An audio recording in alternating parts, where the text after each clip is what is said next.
तीन बहनों की लालची भाभी। करिश्मा, रेशमा और मनीषा तीन बहनें हैं। उनका एक भाई भी है, मयंक। मयंक अपनी बहनों को बहुत प्यार करता है, लेकिन मयंक की पत्नी सविता इस मामले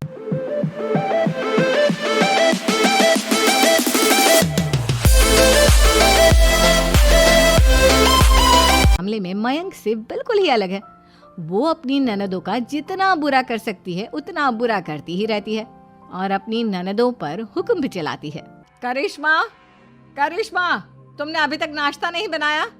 तुम्हारे भैया को ऑफिस जाने में देर हो रही है। हाँ भाभी, बस अभी बनाती हूँ। करिश्मा, तुम ये ढीलापन छोड़ दो। कल को पराये घर जाना है। वहाँ अगर तुम इस तरह से काम करोगी तो लोग क्या कहेंगे कि माँ ने और भाभी ने कुछ सिखाया नहीं। और तुम्हारी दोनों बहनें कहाँ हैं? अब रेशमा मार्केट गई है और मनीषा सो रही है। क्या? सुबह के 8 बज रहे हैं और ये महारानी अभी भी सो रही है? ये कहते हुए सविता अपनी सास दुर्गा देवी के पास जाती है। माँ जी, देख रही हो अपनी बेटियों के तौर तरीके? क्या हुआ बहू, सुबह सुबह क्या कर दिया मेरी बेटियों ने? अरे एक तो अभी अभी उठकर किचन में गई है, दूसरी सुबह सुबह बाहर चली गई और तीसरी अभी तक सो रही है। क्या करूं मैं इन तीनों का? मैं तो परेशान हो गई हूँ। जा जाकर उठा उसे और रेशमा से मैं बात करती हूँ। सविता सीधा मनीषा के कमरे में जाती है और उससे कहती है, महारानी जल्दी उठो, सूरज सर पर आ गया है। भाभी थोड़ी देर और सोने दो ना, मैं रात को लेट सोई थी। वो क्या ना, यूनिट टेस्ट चल रहे हैं। शराफत से उठती है या नहीं, या फिर पानी की भरी बाल्टी डालूं तेरे ऊपर? नहीं भाभी, मुझे बिस्तर में नहीं नहाना, उठती हूँ मैं। मनीषा जल्दी से उठकर बाथरूम में चली जाती है। सभी आराम से बैठकर नाश्ता कर रहे होते कि तभी रेशमा बाजार से हाथ में सामान लिए आ जाती है। रेशमा को देखते ही सविता उस पर बरस पड़ती है। लो, आ गई महारानी। ऐसा भी क्या सामान लाना था जो सुबह आंख मलते ही बाजार की तरफ रवाना हो गई? भाभी, कल आप ही तो चीख रही थी कि घर का सारा सामान मुझे ही लाना पड़ता है, घर में किसी को भी किसी काम से कोई लेना देना नहीं है। अब मैं बाजार जाकर सामान ले आई तो आपको इस बात से भी तकलीफ हो रही है? देख रही हो माँ जी, अपनी बेटी की जुबान कैंची से भी तेज चलती है। और मयंक, आप तो कुछ कहेंगे नहीं अपनी लाडली बहन को? रेशमा, अपनी भाभी से ऐसे बात नहीं करते। चलो माफी मांगो। भैया, मैं क्यों माफी मांगू? आप भाभी से बोलिए ना कि हम पर कम हुक्म चलाया करे। हम इस घर की बेटियां हैं और आपकी पत्नी की ननद है, नौकरानी नहीं। लो कर लो बात। इनकी भलाई के लिए कुछ भी बोलो तो इन्हें बुरा लग जाता है। इस घर में यही इज्जत है मेरी। देख लो माँ जी, आपकी बेटी किस लहजे में मुझसे बात कर रही है। सविता वहां से चली जाती है। मयंक को बहुत गुस्सा आता है, वो भी वहां से चला जाता है। फिर करिश्मा रेशमा को समझाती है, रेशमा, तुम्हें भाभी से माफी मांग लेनी चाहिए थी ना। लेकिन दीदी, मैंने कुछ किया ही नहीं, तो मैं माफी क्यों मांगू? हाँ करिश्मा दीदी, रेशमा दीदी जैसे ही घर में आई भाभी ही उन पर चिल्ला रही थी। हाँ, मैं मानती हूँ कि गलती भाभी की थी। मैं तो इसलिए बोल रही हूँ कि भाभी ने माँ को तो पूरी तरह अपने वश में कर लिया है। वो हमारी बात सुनती ही नहीं। मयंक भैया हमारे लिए हमेशा खड़े रहते हैं, इसलिए उनकी बात का मान तो तुम्हें रखना चाहिए था ना। कोई फायदा नहीं दीदी, कुछ दिनों की बात और है, भाभी उन्हें भी हमारे खिलाफ भड़का देंगी। फिर वो भी माँ की तरह हमारी किसी बात का विश्वास नहीं करेंगे। इसी तरह सविता अपनी तीनों ननदों को किसी न किसी बात पर परेशान करती रहती थी। एक दिन मयंक अपनी तीनों बहनों के लिए गिफ्ट लाया। करिश्मा, ये तुम्हारे लिए हार का सेट। रेशमा, तुम्हारे लिए सुंदर सी ड्रेस। और मनीषा, तुम्हें किताबें पसंद है ना, तुम्हारे लिए किताबें लाया हूँ। थैंक यू भैया। थैंक यू भैया। थैंक यू भैया। करिश्मा, तुम्हारा नेकलेस कितना सुंदर है। ये भैया कहाँ से ले आए होंगे? मैंने भैया को 3 दिन पहले फोन पर ये डिजाइन दिखाया था और आज भैया ये ले आए। सविता तो अपनी ननदों के गिफ्ट्स देखकर जल गई और करिश्मा का नेकलेस तो उसे भी बहुत पसंद आया था। अपनी बहनों के लिए कितना अच्छा नेकलेस लेकर आए हैं, मुझे कभी कोई गिफ्ट नहीं दिया। मैं आज ही ये हार चुरा लूंगी। रात में सविता करिश्मा का हार चुरा लेती है और इसी तरह उसे अपनी ननदों की जो भी चीज़ अच्छी लगती वो उसे मांगती नहीं, बल्कि रात के अंधेरे में चुरा लेती। इसी तरह दिन बीतते गए और सविता ने मयंक के दिल में भी उसकी बहनों के लिए नफरत पैदा कर दी।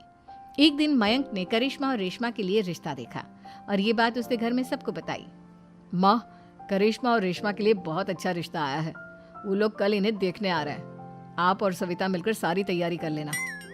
ये सुनकर करिश्मा और रेशमा खुश हो जाती हैं, लेकिन सविता सोचती है, अगर इन दोनों बहनों की शादी हो गई तो घर और बाहर का काम कौन करेगा?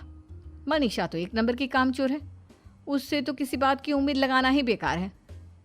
मुझे इस शादी को रोकना होगा। अगले दिन सभी लड़के वालों के स्वागत की तैयारी करने में लगे होते हैं। तभी मयंक अपनी बहनों से आकर कहता है, तैयार हो गई तुम दोनों? देखो दोनों लड़के बहुत अच्छे हैं, मैं कोई कसर नहीं छोड़ना चाहता, इसलिए तुम उनके सामने अच्छे से बिहेव करना और अपनी भाभी से लड़ने मत लग जाना। करिश्मा, तुम वो नेकलेस पहन लो ना जो मैं तुम्हारे लिए लाया था। भैया मैं बहुत देर से वो नेकलेस ढूंढ रही हूँ, लेकिन मुझे मिल ही नहीं रहा। क्या तुमने नेकलेस खो दिया? तुम्हें पता भी है वो कितना महंगा था? तुम कोई काम ढंग से नहीं कर सकती। मयंक गुस्से में वहां से चला जाता है। थोड़ी देर बाद लड़के वाले भी आ जाते हैं। वो दोनों बहनों को पसंद कर लेते हैं और रिश्ता पक्का हो जाता है। लेकिन सविता के दिमाग में तो कुछ और ही खिचड़ी पक रही थी।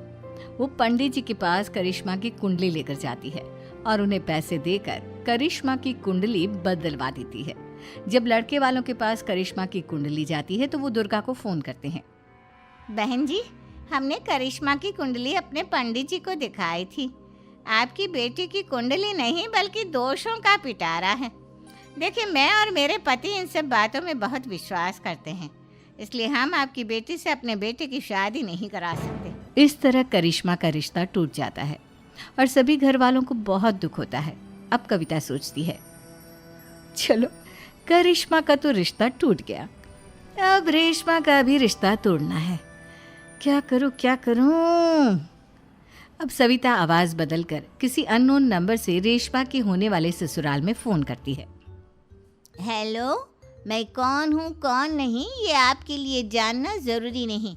बस इतना सुन लो कि रेशमा का 2 साल से किसी के साथ अफेयर चल रहा है। बस रेशमा का रिश्ता तोड़वाने के लिए सविता का इतना कहना काफी था। अब रेशमा का भी रिश्ता टूट गया। मयंक और दुर्गा देवी ने रेशमा को खूब खरी खोटी सुनाई और उससे बार बार उस लड़के के बारे में पूछने लगे। आप दोनों मुझे क्यों परेशान कर रहे हो? अरे कोई लड़का होगा मेरी लाइफ में तो मैं बताऊंगी ना, जब कोई है ही नहीं तो कहाँ से लाऊं मैं कोई लड़का?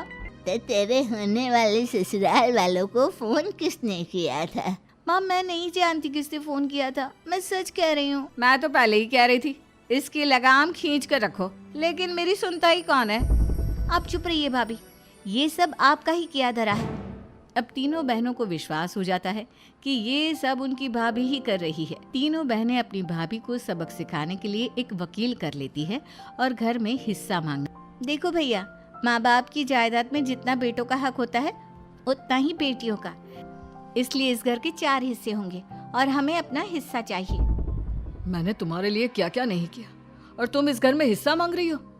भैया, आप और माँ हम बहनों की कोई बात नहीं सुनते हो और भाभी हमारी शादी नहीं होने देगी क्योंकि उन्हें लगता है कि आप हमारी शादी में ज्यादा पैसा लगाओगे और उन्हें हम जैसी फ्री की नौकरानी कहाँ मिलेगी।